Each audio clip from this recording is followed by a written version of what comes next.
नाही नाही नाही सासूबाई, अहो तिजोरी तर उघडू नकाच, पण राहू काळात तिजोरीकडे बघू सुद्धा नका.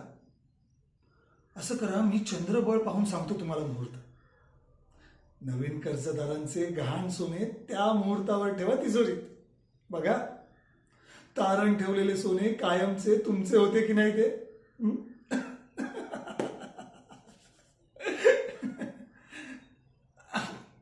दक्षिणा बारीक द्या बरं मला. अहो ज्योतिषविद्येचा मान म्हणून. माझं काय, मी बक्कळ कमावतो, पण रीत पाळायला हवी, हो की नाही? हा हा. बरं, आता असं कांचन वृद्धी मुहूर्त पाहायचा म्हणजे सोपे नाही हं. मोठे गणित मांडावे लागेल. मी असं करतो, 4 दिवस इथेच राहतो मुक्कामी. काटेकोर आकडे मोड करून उत्तम लखलखीत मुहूर्त पाहून देतो.